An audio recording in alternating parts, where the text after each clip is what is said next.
నేను దీన్ని ఎంత మాత్రమూ నమ్మలేను. మోతి అలాంటి పని ఎన్నడూ చేయలేదు. తను పూర్తిగా నిర్దోషి. ఈ లేఖలో మోతీబాయి పేరు ఉండటం వల్ల ఈవిడే తనని అంతఃపురానికి రమ్మని పిలిచినట్టు స్పష్టమవుతోంది. కేవలం ఈ లేఖలు రాసున్నంత మాత్రం చేత ఇది మోతీబాయి పని. ఈ చోటు తీర్పు చెప్పే చోటు కాదు, వాదించే చోటు అంతకన్నా కాదు. ఈవిడ విషయాన్ని దర్బారులో నిర్ణయించడం జరుగుతుంది. ఇక మోతీబాయికి కూడా తన వాదన వినిపించే అవకాశం ఇస్తాం.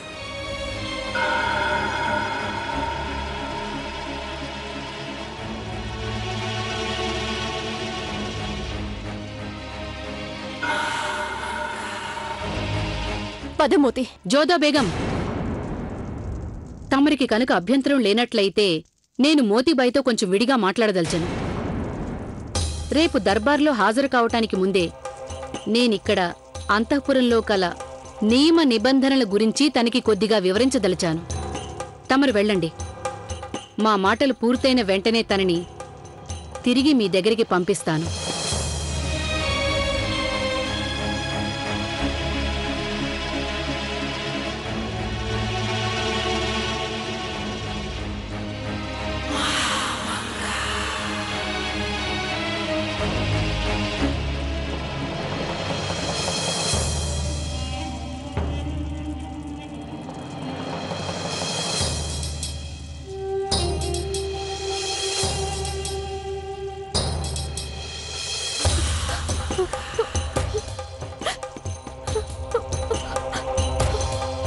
రేపు నిండు దర్బార్లో షెహిన్షా నిన్ను ప్రశ్నించనున్నారు.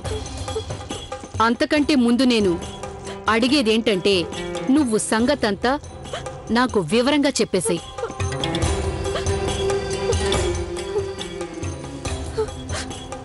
దానివల్ల నేను నీకు సాయం చేయడానికి ప్రయత్నిస్తాను. మహామంగ, నేనే తప్పు చేయలేదండి. నాకి చచ్చిపోయిన వ్యక్తి ఎవరో కూడా తెలీదు. నేను మీకు నిజం చెప్పేస్తాను. నిర్భయంగా చెప్పేయొచ్చు. మహామంగ, వాడు నా వెనకాలే వచ్చాడు. నాకు మరేం తెలియదు. తర్వాత ఏమైందో చెప్పు. అది అది అంతఃపురంలోకి తమరి కుమారుడు నా వెంట పడి వచ్చాడు. ఏంటి? నా కుమారుడైన ఆదం ఖానా? ఇదంతా తను చేసిన పనేనంటావా?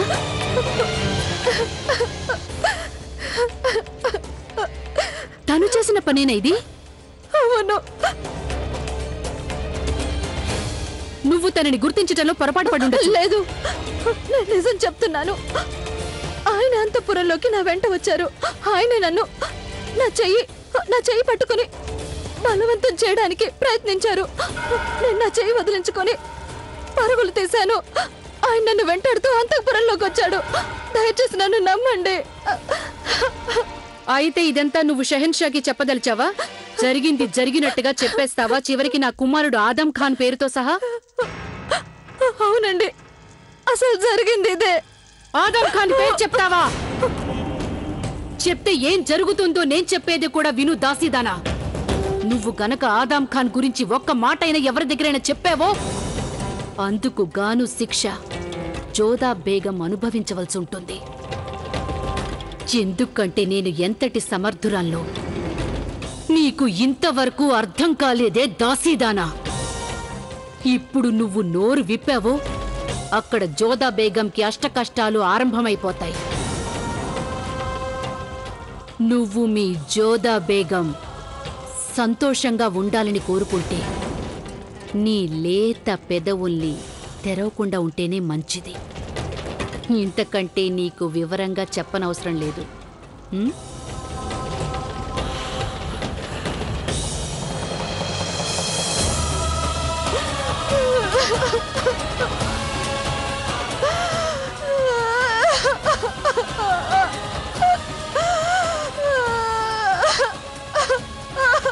మోతి మీద అబద్ధపు ఆరోపణలు రుద్దిస్తున్నారు. తను ఏ తప్పు చేయలేదు.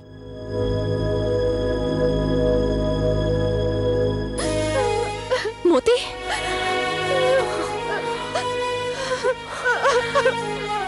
ఇలారా.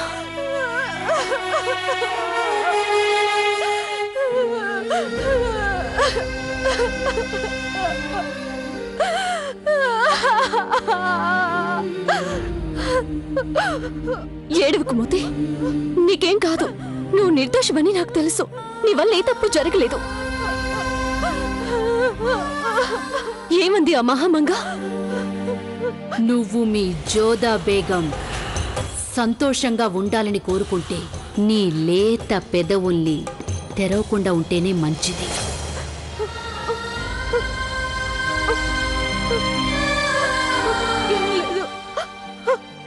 నాకు సహాయం చేస్తానన్నారు.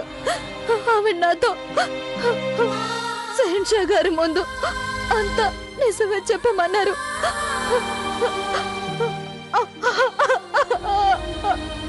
నన్ను దయచేసి క్షమించు జోదా. నీకేమీ పర్వాలేదు మోతి. కంగారు పడకు మోతి, నేనున్నాను కదా. నేనంటూ ఉండగా నీకు ఎవరు కించెత్తు హాని కూడా తలపెట్టలేరు. ఒక పని చెయ్యి, నువ్వు నాతో పాటు నా గదిలో పడుకో, సరేనా?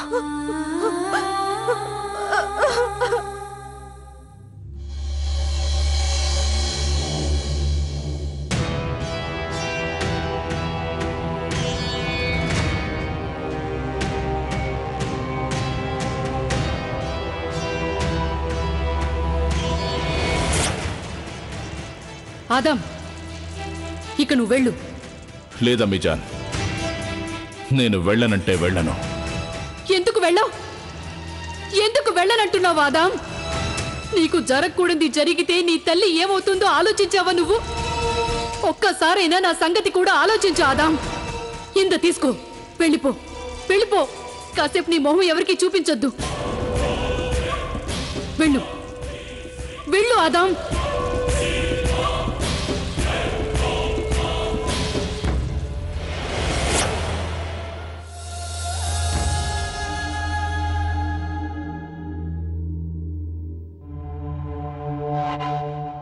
మీరెందుకంత ఆందోళన పడుతున్నారో నేను అర్థం చేసుకోగలను. ఎంతైనా ఒకే ఒక కొడుకు కదా, ఆందోళన చెందడం సహజమే. ఒకే ఒక కొడుకున్నప్పుడు ఎన్నో రకాల ప్రశ్నలు తలెత్తుతాయి మనసులో.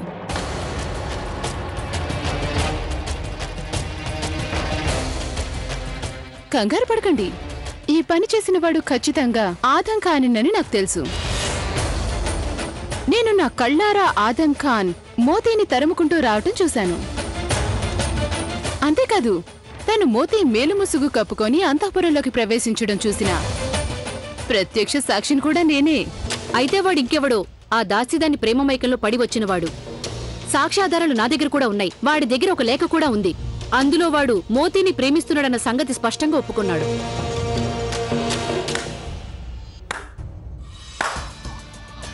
బ్రహ్మాండంగా ఉంది, గొప్ప ఎత్తుగడే. అయితే జలాల్ని అంతఃపురానికి నేనే పంపించాను.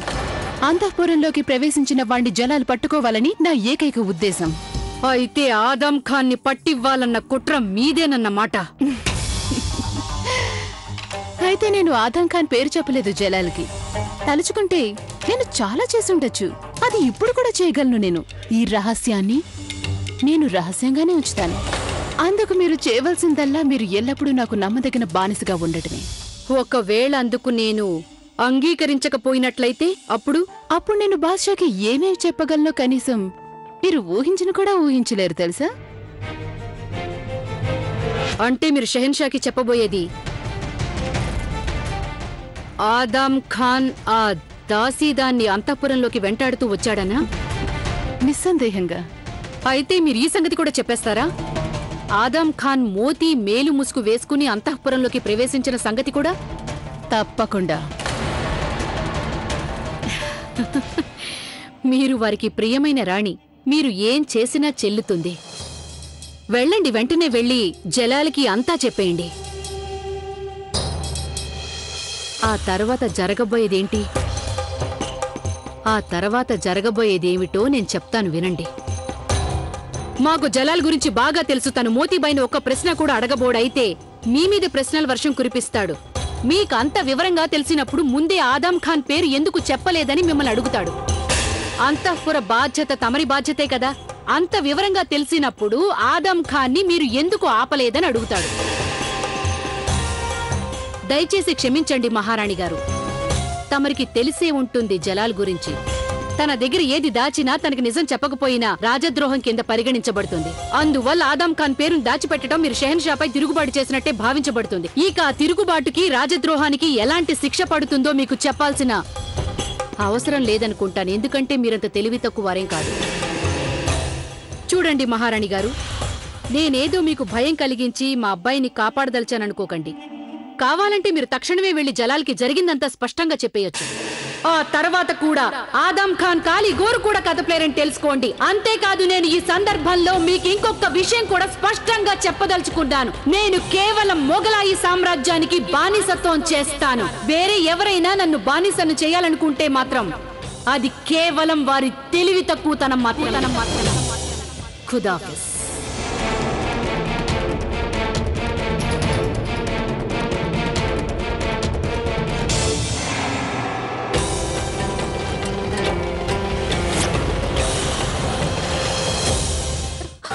ఎవరికి చెప్పను, నేను నిజం ఎవరికి చెప్పను. జోదాకి ఏం కాకూడదు, తనని కష్టాల పాలు చెయ్యను. లేదు, ఎవరికి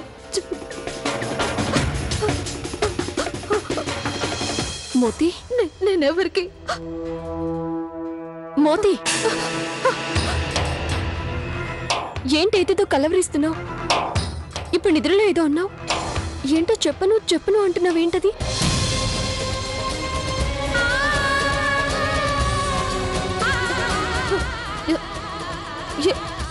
ఏం లేదు, అది నేను ఏదో పీడకల కన్నాను. మీరెళ్ళి పడుకోండి. ఏదో సంగతి మోతి నా దగ్గర నుంచి దాచిపెడుతుంది. అసలు ఆ విషయం ఏమై ఉంటుంది? ఓం హ్రీం క్లీం కాళీ మాతాయ నమః. ఓం హ్రీం క్లీం కాళీ మాతాయ నమః. ఓం హ్రీం క్లీం కాళీ మాతాయ నమః. ఓం హ్రీం క్లీం కాళీ మాతాయ నమః. ఓం. దయచేయి మహారాణి, కూతుర్ని చూసొస్తున్న నీ మొహంలో ఆ విచారం ఏంటి? ఏమైంది? నా ఆశలు అడియాసలు అయ్యాయి సోదమ్మా. జోదాకి షెహిన్షా జలాల్కి మధ్య భార్యాభర్తల సంబంధం ఏమీ లేదు. తను నాకు నిజం ఏంటో తెలియకూడదని చూస్తుంది. కానీ నేను అర్థం చేసుకోగలను. నేను తన తల్లిని, గ్రహించగలను. అక్కడ పరిస్థితులేం బాలేదు సోదమ్మా. నా కూతురు చాలా కష్టాల్లో ఉంది. నువ్వే చూసి చెప్పావుగా, తనొక మహారాణి అవుతుందని చెప్పావుగా. చాలా సుఖంగా ఉంటుందన్నా.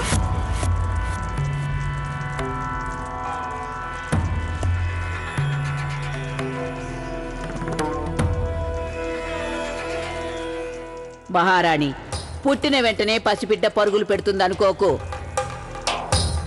ముందుగా పాకడం మొదలు పెడుతుంది. ఆ తర్వాత మోకాళ్ళ మీద నడుస్తుంది. తన కాళ్ల మీద నిలబడ్డానికి ప్రయత్నించి ఎన్నోసార్లు పడిపోతుంది బిడ్డ. ఆ తర్వాతే పరుగులు పెట్టడం ప్రారంభిస్తుంది. షెహిన్షా జోదాల మధ్య సంబంధం మోకాళ్లపై నడక వాళ్ల పెళ్లి వేళలోనే ప్రారంభమైంది. ఇప్పుడు ఆ సంబంధం ఆగ్రాలో తన కాళ్ల మీద నిలబడ్డానికి ప్రయత్నిస్తోంది. కొంచెం వేచి ఉండు, త్వరలోనే ఆ సంబంధం చక్కబడిపోతుంది. అది నడక నేర్చుకుంటుంది. ఎప్పుడు సోదమ్మా, ఎప్పుడు? చాలా తొందరలోనే. నిరాశ వెనక ఆశ ఉంటుందని నీకు తెలీదా? జోదా ఏమో తన బోధని నీకు తెలియకుండా దాచాలని ప్రయత్నించింది. అందుకు జలాల్ కూడా తనకి తోడుగా నిలిచాడు.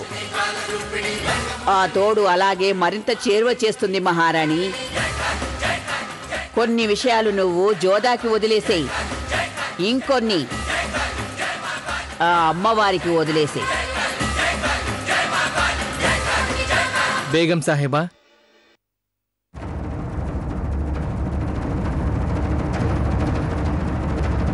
ఏలినవారు మోతీబాయిని దర్బార్లో హాజరు కావాల్సిందిగా ఆదేశించారు.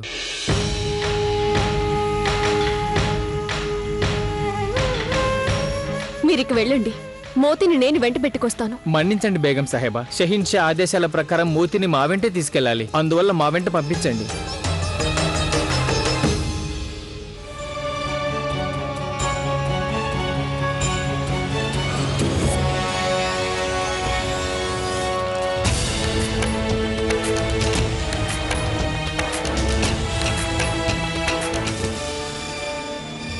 హెచ్చరిక! అప్రమత్తంగా ఉండండి. జగదేక వీరుడు, మొఘలాయి సామ్రాజ్యపు షహీన్ షా, హిందూ దేశపు బాద్షా, గౌరవనీయులైన జలాలుద్దీన్ మహమ్మద్ గారు వేంచేస్తున్నారహో.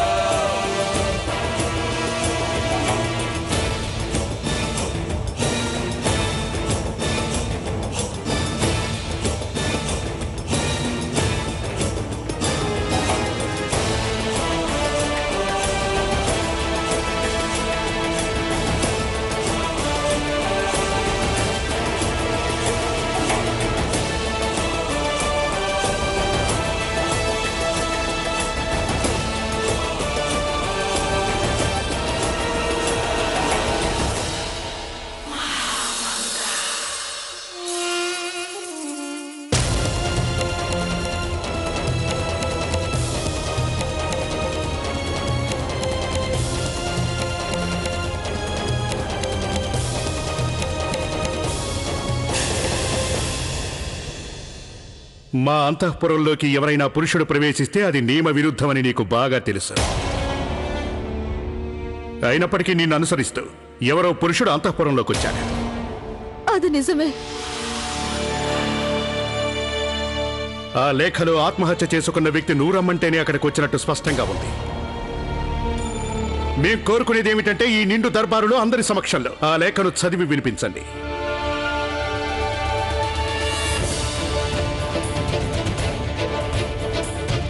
ప్రియమైన మోతి, దయచేసి నన్ను క్షమించు మోతి. నిన్ను చివరిసారిగా కలవలేకపోయాను. పట్టుబడితే నాకు మరణశిక్ష తప్పకుండా పడుతుంది. ఇక్కడి నుంచి తప్పించుకోగలగడం అసంభవం. అందువల్ల విషం సేవిస్తున్నాను. అప్పుడు నీ మీద ఎవరికీ ఎలాంటి సందేహమూ రాదు.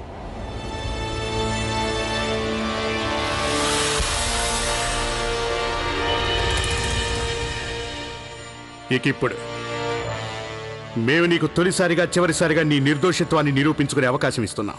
నేను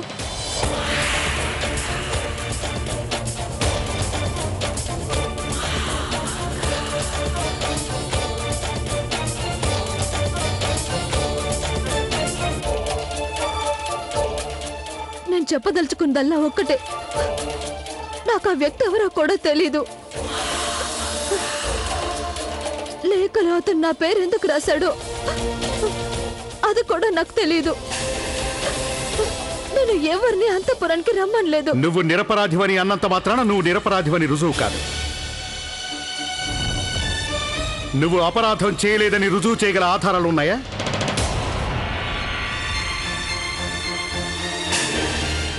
లేదంటే శిక్ష అనుభవించడానికి సిద్ధంగా ఉండు. తమరి కనుక అనుమతిస్తే నేను మోతీబాయితో కొంచెం మాట్లాడదలిచాను. సహించా.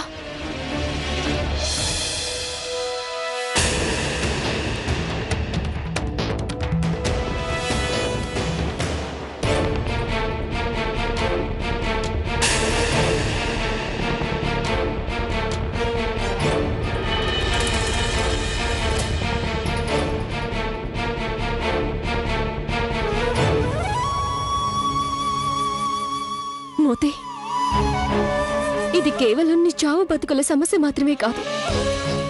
ఇది నా జీవితానికి కూడా సంబంధించిన విషయం. నీకు గనక ఏదైనా హాని జరిగితే నేను నా జీవితాంతం తప్పు చేశాననే భావంతో కుమిలిపోతాను. మోతి, నువ్వు కేవలం నా దాసివి కాదు, నా స్నేహితురాలివి కూడా. నీ జీవితాన్ని కాపాడుకోవాల్సిన బాధ్యత నా మీదే ఉంది. చెప్పు, నువ్వు నా నుంచి దాస్తున్నదేంటో చెప్పు.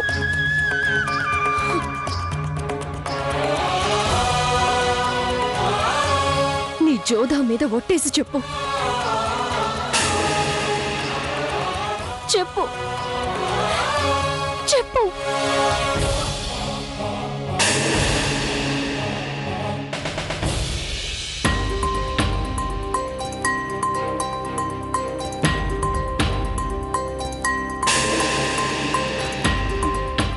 తమరికి నిజం చెప్పదలిచాను షహిన్షా.